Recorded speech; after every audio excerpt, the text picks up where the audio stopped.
Hello YouTube. Today we're going to be installing a Freenas server. Now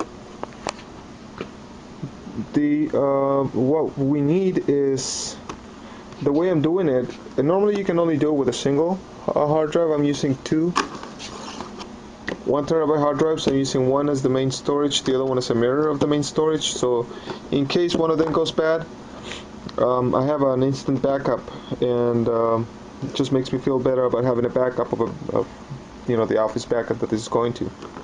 You need a USB drive, one that works. This one, I've already installed Freenas on this one, and it seems to be running fine. And turn it off, turn it back on, and several times, and it still starts in the Freenas system. Some of these don't work so well. Let me show you one that I used and didn't work. I'm not even sure what brand these are, but man, these, don't buy these. What does that say? Dane Elect. They're not very good for booting from. You can store files in them, but this one already went bad on me, and it's in less than a week after purchase. So we're going to be using this one, the Data Traveler 112. I think it's a Kingston drive. It's worked pretty well so far for me. That's that. I'm going to be using this mounting hardware, so that this computer that I'm putting it on only has one bay for the hard drive, and then it has an empty drive, and this is where I'm going to be putting the second drive, so I can have some. I know that it's going to fit there. So this computer is an IBM Pentium 4. The nice thing about setting up a Freenas server is that they don't have to be new computers. All computers work perfect, and the hardware inside this computer, works and stays cool and dust free. This computer can run for a very, very long time. Same thing with the hard drives. I'll be attaching a couple of extra fans to keep them cool. I don't want them to get too hot, especially when it's busy. The network gets busy sending information back and forth, or during backups.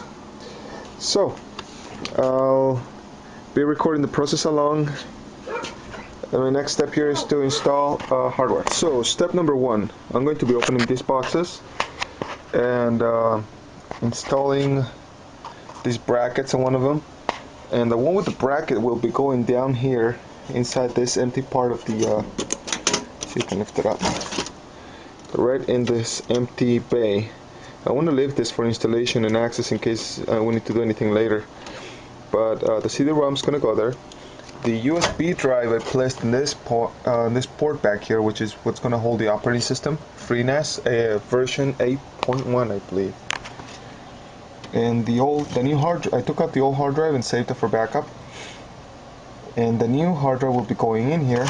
We've got 2 SATA drives, ports, which is exactly what we need, so that's perfect. We could also add a video card, but there's no need. I mean, this is just a Freenas system. I believe this has about 1.5 gigs of RAM, which is more than enough than what we need. 512 megabytes of RAM would be fine for this system, but I believe that when it's handling a lot of files, that amount of RAM works pretty well. We're not going to be using any of the ports except for the gigabit port on this. If I don't remember if that's a gigabit port, but if it's not, I can just add another card through there. I could add up to 3 cards to get better network communication if the network gets too busy from this router. Okay. So we got the 2 hard drives installed. It was pretty easy. Took me about 5 minutes. Make sure you move all the cables out of the way. Remove any unnecessary cables. I removed this side cable. I'm not going to be using it. I'm going to leave it here, but I don't want to use it. So next we're going to be installing the operating system, Freenas, and I'll be recording it so I can show you guys. Quick note: make sure you mark whose they are and the date, just because if any of these need to be exchanged within the next few months, we'll have the box that needs to be to go back with the return hard drive. And also remember, this is what carries the serial number, so make sure you mark them. Okay, so let me do a reboot on this real quick. We're going to be installing this in the IBM Think Center machine. We're going to interrupt the boot up, and I believe we're going to change, if possible, so that it boots from the USB.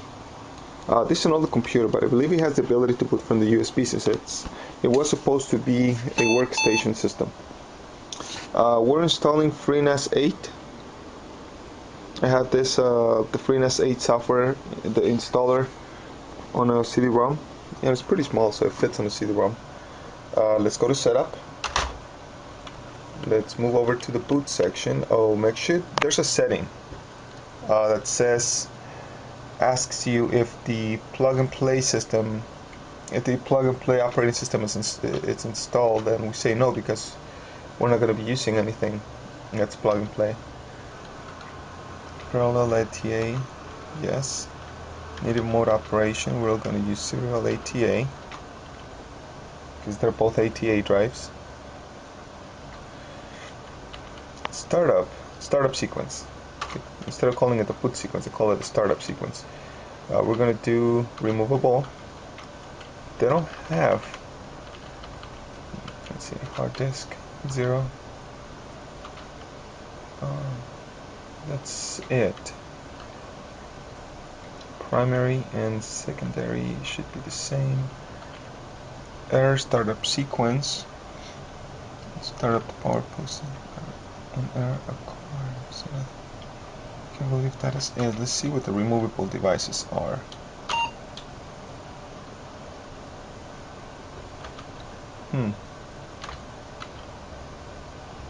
Okay.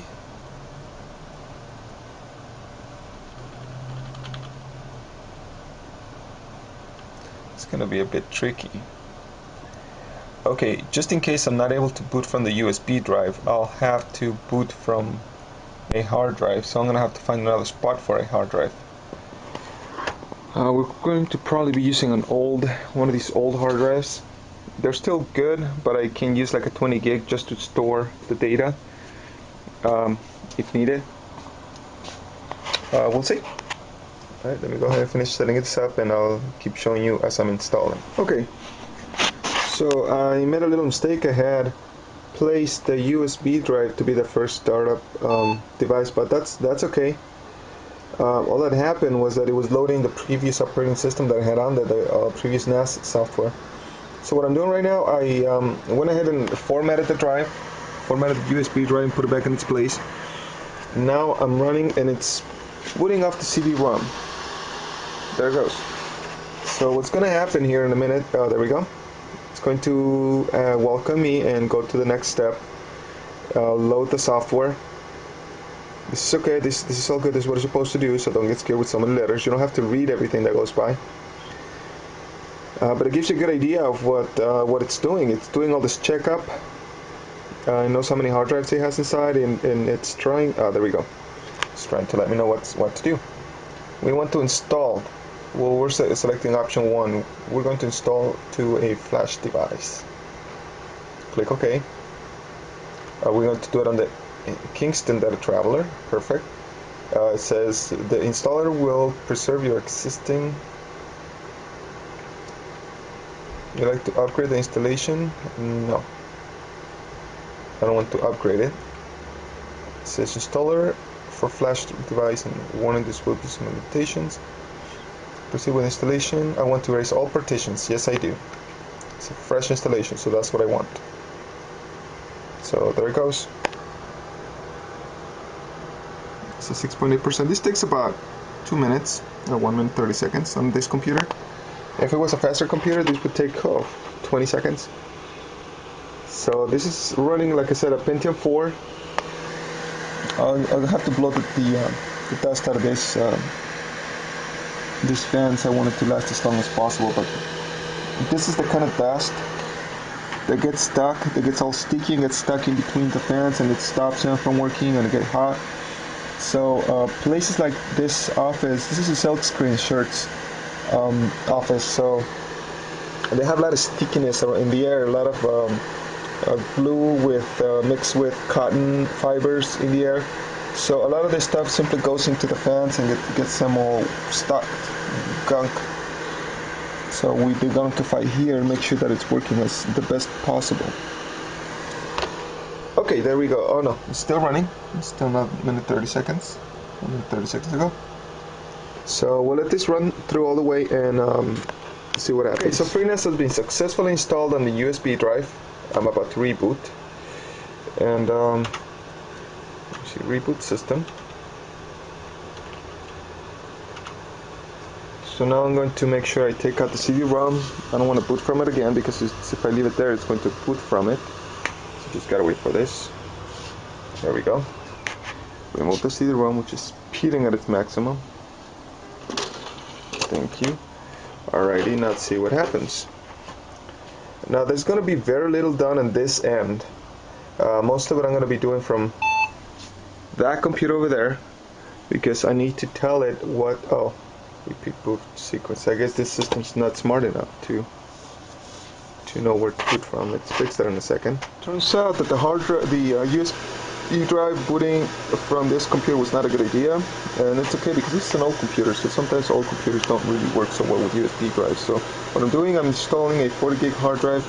It's kind of old, so it's okay. It's going to be the operating system installation, and I'm gonna wipe it clean.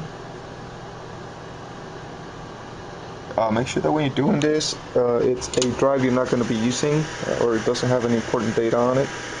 It's going to wipe everything on it and install the operating system for the backup software. Now this is going to be a little faster than the flash drive, so this is okay. And we'll see what. Okay, so we're booting. It looks like it's starting. It's working. We're booting right off of the hard drive. I can hear the hard drive work as it's booting up.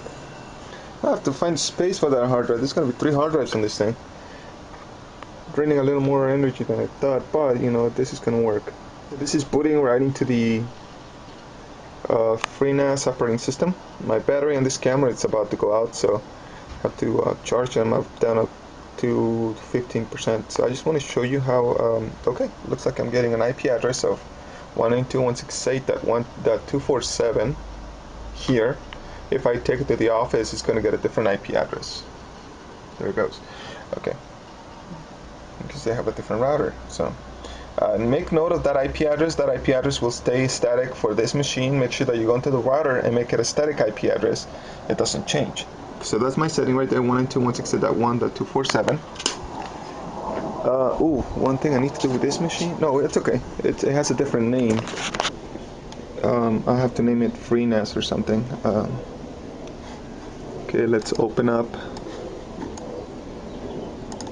192.168.1.247. Type in the IP address, and it's asking us for the username and password. Username is the default one is admin, so make sure you change that and save the username and password to whatever you setting it as. So my camera here lost battery power, so I am going to quickly show where I was. Okay, so I was asked for the username and password. The default username is admin, the default password is Freenas, all lowercase. I like to set password on this for now, but we're going to be changing that for this computer since it's a company computer. The first thing you want to set up, it's an account, my account. Change admin user. I'm going to change it. I'm not going to let you guys know what I'm going to change it as, but I'm going to be changing this. The password, you have to change the password. Freenas is the current password. I'll put in a new password. I can do that later, but yeah, this is the first thing you want to do. Make sure you record this because it's a pain to get back the username and password if you forget it. Make sure to remember. Write it down in like 3 different places. You know, let somebody else know what the password is. Okay, so we're going to go right into the system. We're going to the storage. and see what volumes are available. There's no volumes right now. But that's okay. We're going to go into storage, make sure that both drives are being read. I'm moving the camera too much, I know. Okay, storage. Alright, I have to figure out where my storage is. What happened?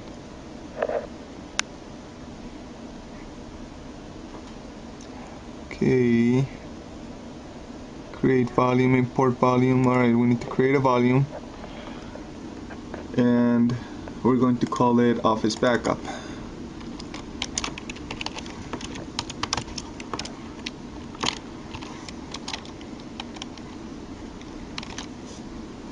Okay, and we're going to be using both, and CFS and mirror. ZFS works with Windows software, Windows operating systems, Microsoft, Windows 7, Windows XP, Windows Vista. So if you're going to use any of those operating systems to store and see the shares on this server, this is what you want to do. You want to use a ZFS. Okay, add volume. Oh, always make sure that these drives that you're using are empty or all data is removed, because the information on these drives will be erased as soon as you click on this button. Oops, I just erased all my data. Okay, I cannot be using spaces, so I'll use a lower underscore. What happened? Didn't I do that? Add volume. Okay, there it goes. Alright, so there's my Office Backup. It says the status is online. My options are to destroy volume, edit CFS options, change permissions, create snapshot, and view disks. To view disks, I can see what disks are being used. I can select to replace them in case one of these go bad. Advanced power management, I should enable at least to have a quiet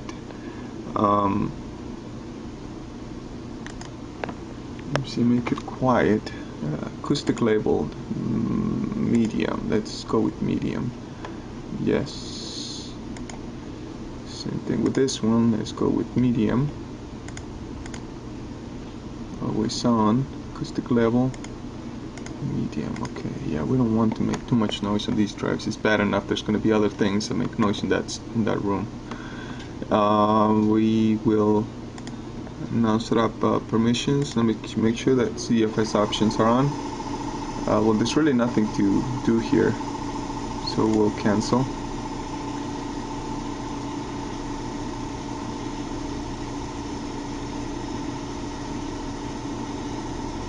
Change permissions, create snapshot. Snapshot makes an instant backup of whatever data you already have. So that'll be nice to set up for later. Okay, so we're gonna set up the user as, I want to set up as the root, but I think it's going to ask for permissions. I have to check on the settings, see how they apply. No, there. Okay, but this is what I want. I want everybody to be able to use. On the group, we're gonna be the guest. I want everybody to be able to use this drives. Change permissions. Now I need to turn on sharing. Go to sharing on the side, on the left hand side menu. Go down to shares. Actually, yes, turn on services first. Make sure you click on services, CIFS, authentication level, anonymous, local user. Let's make it anonymous. Well, I'm gonna have to play with this. For now, I'll make it anonymous. NetBIOS name. I'm gonna be calling network backup. SSS backup.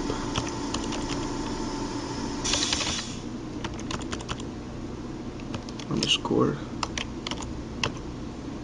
backup. This name doesn't really matter because you can make change the name as a network share, but for now this is what we want to call it. It's going to be called the SSS backup work group. workgroup.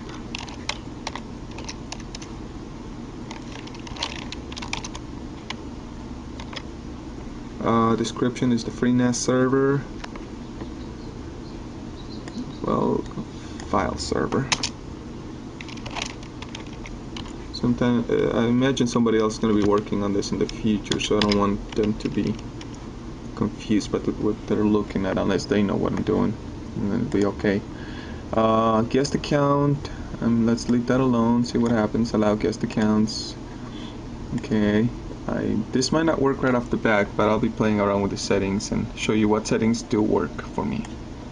Okay, click OK on that. Alrighty, so now we need to create a window share. So we go back to add window share. The name of the share, we'll make a main one and then we'll do sub folders under that. So we call this one all backups, all files. Oops. And we'll make a comment, this container.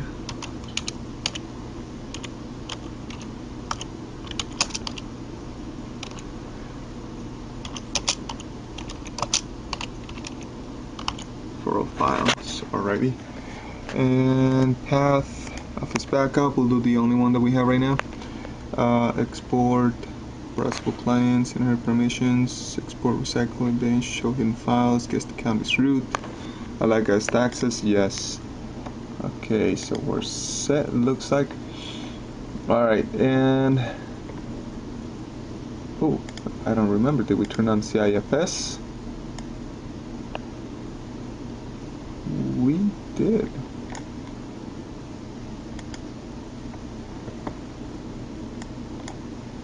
Oh no, we didn't. You gotta click on services, control services. Now you need to turn it off from here. You gotta make sure you click on this and it says on. If you don't do this, you will not see any shares, and these are just the settings for that sharing system. We don't need to change anything there. So, all right, looks like everything's ready to go. Let's test it out. Let me see the name of this. We'll go through this later, but for now we just want to get this going. System information, free host. Let's go to it by its IP address. Alright, so we go / 192.168.1.247. Yes, that's what it says. Okay, look at that. Now we get an all files share. That we double click on it, we should be able to go into it. Yes. Let's click on new folder. Yeah, lets us create a new folder. We call this Linda. We just call this the Linda share. And alright, we can create files here. Okay, so that's what it took. Probably for now I'll be setting up